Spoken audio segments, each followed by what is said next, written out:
బద్దివేలు దగ్గరున్న వల్లేరువారిపల్లి నుండి దాదాపుగా 150 మంది భక్తజనంతో పెంజల స్వామి అనే స్వామివారు పెంచలకోనకి పాదయాత్రగా బయలుదేరి 2 రోజులైంది. 2వ రోజు రాత్రి స్టే చేయడానికి తెగచర్లలో ఆగారు. తెగచర్లలో రాత్రి అంతా ఉన్నారు. సో ఒక పండగ వాతావరణం అయితే ఉన్నింది. నేను స్వామివారితో పాటు రాత్రి 11 గంటల వరకు కూర్చొని మాట్లాడడం జరిగింది. అదేవిధంగా చుట్టూ చాలామంది వస్తుంటారు, స్వామివారిని కలుస్తూ వెళ్తూ ఉంటారు. ఈ క్రమంలో హైదరాబాద్ నుండి తిరుపతికి ఫ్యామిలీతో పాటు ఉమా తెలుగు ట్రావెలర్ ఉన్నారు కదా, అన్న అయితే రావడం జరిగింది. సడన్లీ ఎంట్రీ ఇచ్చారు. స్వామితో గంట కూర్చొని మాట్లాడారు.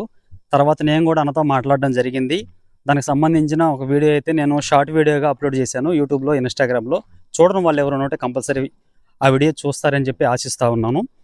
అంతేకాకుండా మార్నింగ్ ఇక్కడి నుంచి స్వామివారు బయలుదేరి పెంచుకోనికి 4 కిలోమీటర్ల దూరంలో ఉన్నటువంటి ఒక సర్కిల్ ఉంది కదా, సర్కిల్ దగ్గర ఆగి మధ్యాహ్నం భోజనం చేసుకున్నారు. అక్కడ నుండి బయలుదేరి పెంచలకోనకైతే మళ్ళీ పాదయాత్ర మొదలు పెట్టడం జరిగింది.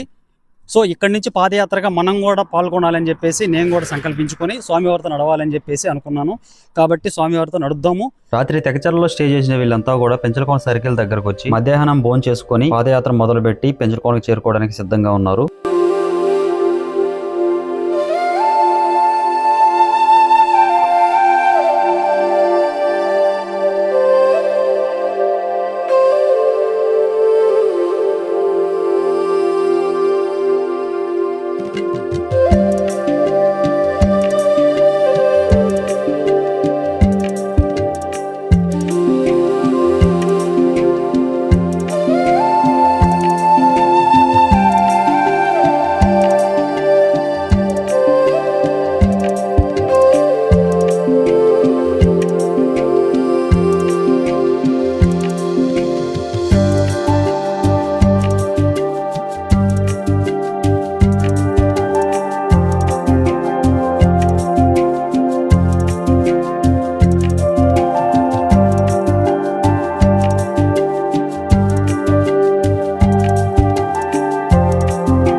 పెనుసుల లక్ష్మీనరసింహస్వామి క్షేత్రం వరకు మనం లక్ష్మీనరసింహస్వామి కుటుంబ సభ్యుల ఆందోళనతో రైతులందరూ కూడా సంతోషంగా ఉండాలని, రైతులకు ఎటువంటి కష్టం లేకుండా, కరువు అనేది రాకుండా, రైతులు సుభిక్షంగా ఉండి వారికి ఉన్నటువంటి అన్నదమ్ముల సమస్యలు అయితేనేమి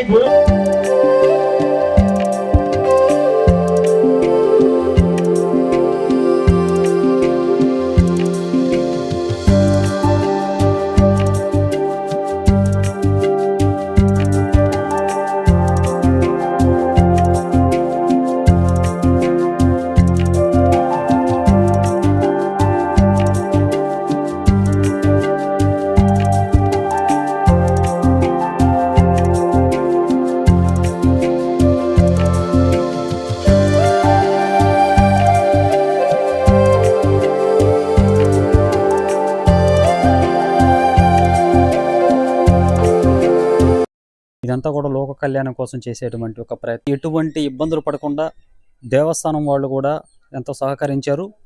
ఇక్కడికి వచ్చి దర్శనం కూడా అందరూ చేసుకున్నారు. ఇక్కడ నుంచి రిటర్న్ ప్రయాణం బస్సులో వెళ్ళడానికి ప్రయత్నిస్తున్నారు వీళ్ళు.